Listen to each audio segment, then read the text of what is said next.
Você já pensou que às vezes o destino que Deus prepara para você começa com uma perda? Ruth descobriu isso da forma mais dolorosa possível. Viúva, estrangeira, sem nada, apenas um coração disposto a não desistir. Quando tudo desabou, ela poderia ter voltado para sua terra, seus deuses, sua antiga vida. Mas algo dentro dela a impediu. Ruth viu em sua sogra, Noemi, um reflexo de fé verdadeira. Uma fé que resistia mesmo quando o céu parecia fechado. E foi ali, na encruzilhada do desespero, que ela pronunciou uma das frases mais poderosas da Bíblia: "O teu povo será o meu povo, e o teu Deus será o meu Deus." Com o sol nas costas e o futuro incerto, as duas mulheres caminharam rumo a Belém. A poeira da estrada grudava nos pés, o silêncio cortava a alma, mas em cada passo Deus escrevia uma nova história, invisível, mas perfeita.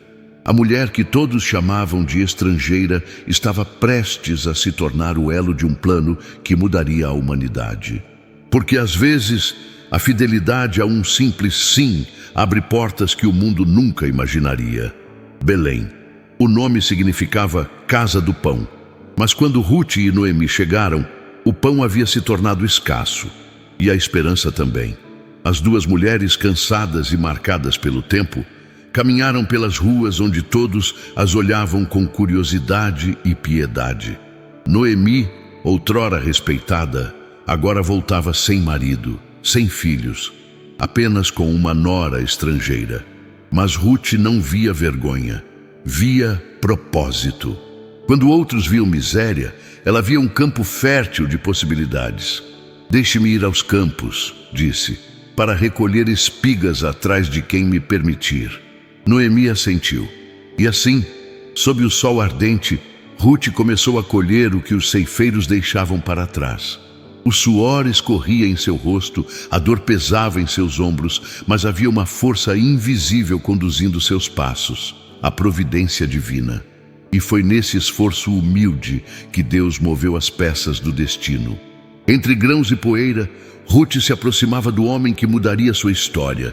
Boaz, um parente distante de Noemi, dono do campo onde ela colhia. O acaso? Não. Era o início de um encontro planejado pelo próprio céu. O vento soprava suave sobre o campo, quando Boaz apareceu pela primeira vez. Um homem justo, respeitado, conhecido por sua generosidade e temor a Deus. Ao ver Ruth trabalhando entre os ceifeiros, algo em seu olhar se deteve. Não pela beleza, mas pela dignidade silenciosa daquela mulher que recolhia espigas com humildade e força. "De quem é essa moça?", perguntou. E quando soube de sua história, da lealdade a Noemi, da coragem de deixar tudo para seguir um Deus que não era o seu, Boaz se emocionou. Aproximou-se e com voz serena disse: "Não vás a outro campo. Fica aqui com as minhas servas. Ninguém te fará mal. Tenho ouvido tudo o que fizeste por tua sogra." Ruth abaixou a cabeça, sem entender por que alguém tão importante a tratava com tamanha bondade. Boaz via mais do que uma estrangeira, via o reflexo da fé que move o coração de Deus. E assim, dia após dia, o vínculo entre eles crescia, não por desejo, mas por respeito e admiração. Deus estava tecendo, no silêncio dos gestos simples, um amor que nasceria da fé. Se essa parte tocou o seu coração, comente aí: "Eu acredito no tempo de Deus." Isso ajuda a palavra a alcançar mais pessoas e fortalece nossa comunidade de fé. O tempo passou e a colheita chegou ao fim. Ruth continuava a trabalhar nos campos de Boaz, sustentando Noemi com o que recolhia. Mas em seu coração, Noemi via algo que Ruth ainda não percebia: o mover discreto de Deus. Certa noite, a velha mulher chamou a nora e disse: "Minha filha, não hei de buscar-te um lar, para que sejas feliz? Boaz é nosso parente, e esta noite ele estará limpando a cevada na eira. Lava-te, unge-te e veste tuas melhores roupas. Depois vai até lá, mas não te mostres a ele até que tenha acabado de comer e beber. Quando ele deitar, observa o lugar e deita-te aos seus pés. Ele te dirá o que deves fazer. Rute, obediente, ouviu tudo em silêncio. Não havia malícia no plano de Noemi. Havia fé. Ela sabia que o direito de resgate pertencia a Boaz, e talvez essa fosse a porta que Deus abrira. Naquela noite, sob o brilho da lua, Rute caminhou até a eira. O vento carregava o cheiro da cevada recém-colhida, e o som distante dos servos que se recolhiam ecoava como uma melodia antiga. Seu coração batia acelerado. Quando Boaz dormiu, ela se aproximou e com humildade deitou-se aos seus pés.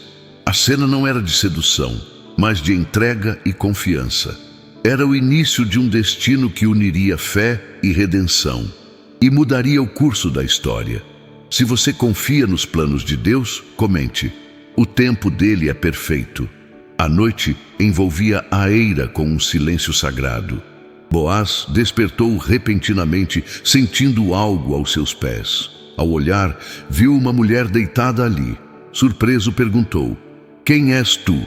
Rute respondeu com voz trêmula, mas firme: "Sou Rute, tua serva. Estende tua capa sobre mim, pois tu és o resgatador." Naquele instante, Boaz compreendeu tudo. Aquela mulher não buscava um favor passageiro, mas uma aliança redentora, um ato de fé dentro das leis de Israel. Ele olhou para ela com ternura e disse: "Bendita sejas do Senhor, minha filha. Mostraste mais bondade agora do que antes, pois não foste atrás de jovens, sejam ricos ou pobres. Agora não temas, farei por ti tudo o que pedires, pois toda a cidade sabe que és mulher virtuosa." Mas havia um detalhe. Existia outro homem mais próximo no direito de resgate. Ainda assim, Boaz prometeu resolver a questão pela manhã. Antes que o sol nascesse, ele pediu que Rute ficasse até o amanhecer e lhe deu 6 medidas de cevada como sinal de honra e promessa. Quando Rute voltou para casa, Noemi sorriu ao ver o presente e disse: "Espera, minha filha. Este homem não descansará até resolver o assunto hoje." O destino estava em movimento. O amor e a providência de Deus teciam uma nova história de restauração, honra e redenção. Comente: quem confia em Deus nunca perde, apenas espera o tempo certo. O sol nascia sobre Belém, banhando as muralhas em tons dourados. Boaz, determinado a cumprir sua palavra, foi até o portão da cidade, o local onde os anciãos se reuniam para julgar e testemunhar negócios importantes. Lá, ele chamou o parente mais próximo de Elimeleque, aquele que tinha o primeiro direito de redenção. Com serenidade e sabedoria, Boaz explicou: Noemi, que voltou dos campos de Moabe, vendeu a parte da terra que pertencia a nosso irmão Elimeleque. Cabe a ti redimi-la, se quiseres. O homem respondeu prontamente: eu a resgatarei. Mas Boaz continuou: no dia em que comprares o campo da mão de Noemi, também tomarás Rute, a moabita, viúva de Malom, para suscitar o nome do falecido sobre sua herança. Ao ouvir isso, o parente recuou. Não posso redimi-la para não prejudicar a minha herança. Redime-a tu mesmo. Diante das testemunhas, o homem retirou a sandália, sinal público de transferência de direito, e entregou a Boaz. Então Boaz declarou solenemente: vós sois hoje testemunhas de que comprei tudo o que pertencia a Elimeleque, Quiliom e Malom, e também tomo por mulher Rute, a moabita, para que o nome do falecido não se apague entre seus irmãos. Os anciãos e o povo responderam: seja o Senhor testemunha, que o Senhor faça a mulher que entra em tua casa como Raquel e Lia, que edificaram Israel. A justiça se cumpria, o amor florescia, e Deus escrevia uma nova página na história de Belém. Comente: quando Deus quer abençoar, Ele transforma leis em pontes de milagre. O dia do casamento chegou e Belém amanheceu diferente. O vento soprava suave, como se até o céu celebrasse a união que Deus havia selado. Rute vestia um manto simples, mas seu rosto irradiava uma luz serena. Não era o brilho das joias, mas da graça divina. Boaz, com semblante firme e terno, aguardava diante dos anciãos. Aquele não era apenas um casamento. Era um ato de redenção, uma restauração completa da linhagem de Elimeleque e do coração de Rute. As palavras foram ditas diante de todos, e quando Boaz tomou Rute por esposa, um silêncio reverente pairou, seguido por uma explosão de alegria. Mulheres cantavam, crianças dançavam, e o nome do Senhor era exaltado. Noemi, observando tudo de longe, chorava, mas agora de felicidade. Meses depois, o ventre de Rute floresceu com vida. Ela deu à luz um menino. As mulheres da cidade foram até Noemi e disseram: Bendito seja o Senhor, que hoje não te deixou sem um resgatador. Este menino restaurará a tua alma. Noemi tomou o bebê nos braços e o apertou contra o peito. O menino se chamou Óbede, pai de Jessé, avô do rei Davi, e gerações depois, da linhagem do Messias. Rute, a estrangeira, tornara-se parte do plano eterno de Deus. O amor e a fidelidade haviam reescrito o destino. Comente: Deus transforma histórias improváveis em heranças eternas. O tempo passou, e a casa de Boaz se encheu de risos e canções. Rute, agora mãe, embalava o pequeno Obede em seus braços enquanto orava silenciosamente. Cada olhar para o rosto do menino era um lembrete de que Deus transforma lágrimas em promessas.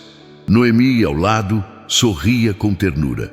O vazio que antes dominava seu coração havia sido preenchido, não apenas por um neto, mas por um testemunho vivo da fidelidade divina. As pessoas de Belém vinham visitar o recém-nascido e diziam: Este é o filho da esperança, a prova de que o Senhor não esquece os que o amam. Ninguém sabia que aquele bebê seria o elo de uma linhagem que mudaria a história do mundo. Obede cresceu, e sua descendência gerou Jessé, e de Jessé nasceu Davi, o rei segundo o coração de Deus. Séculos depois, da mesma linhagem, nasceria Jesus Cristo, o Salvador prometido. A história de Rute, a moabita que acreditou, tornou-se um símbolo eterno. O amor e a fé abrem caminhos que o mundo chama de impossíveis. Naquela noite, Rute olhou para as estrelas e sussurrou: O Senhor foi meu resgatador. Porque quando Deus escreve uma história, nenhum começo é pequeno demais. Comente: Deus pode transformar o meu hoje em promessa eterna. Com o passar dos anos, a história de Rute tornou-se um eco que atravessava gerações. Uma estrangeira, sem nome entre os grandes, agora era lembrada nas genealogias sagradas, não como forasteira, mas como escolhida. O povo murmurava com admiração: De uma moabita, o Senhor levantou o sangue real de Davi. E assim, o amor fiel de uma mulher simples se transformou em herança eterna. Os escribas registraram seu nome com reverência, e os anciãos contavam às crianças. Houve uma mulher que seguiu a fé quando tudo dizia não. Rute não buscou trono, fama ou poder, buscou apenas ser fiel. Mas Deus, que vê o coração, fez dela parte da promessa que culminaria no Messias. O tempo mostrou que as fronteiras humanas não limitam o plano divino. Da terra de Moabe até Belém, a fé de Rute costurou o fio invisível da redenção. E hoje, cada vez que sua história é contada, o céu parece sussurrar: nenhum ato de fidelidade é esquecido. Se essa história tocou seu coração, escreva nos comentários: Senhor, quero ter a fé e o coração de Rute. Rute envelheceu vendo a bondade do Senhor em cada estação da vida. Já não era a jovem estrangeira que caminhou em meio à dor, mas uma mulher sábia, marcada pela graça. Ao redor dela, os filhos e netos riam, e a colheita abundante testemunhava que o Deus de Israel nunca falha. Naquele fim de tarde, ela observava o pôr do sol sobre os campos de Belém, os mesmos onde um dia recolheu espigas em silêncio. Agora, seu coração recolhia lembranças. Ela recordou Noemi, Boaz, as lágrimas e o amor que a trouxe até ali. E em sua alma, um entendimento profundo floresceu. Deus havia transformado sua história em ponte entre o desespero e a esperança. Da sua descendência viria Davi, o rei pastor. E muitos séculos depois, nasceria o Salvador do mundo, Jesus, o Cristo. Ruth, a estrangeira, tornou-se parte do plano que uniu o céu e a terra. Sua vida prova que a fé não depende da origem, mas da entrega, e que até os começos mais dolorosos podem gerar redenção eterna. Se essa história falou com você, escreva nos comentários: Senhor, transforma minha dor em promessa, como fizeste com Ruth.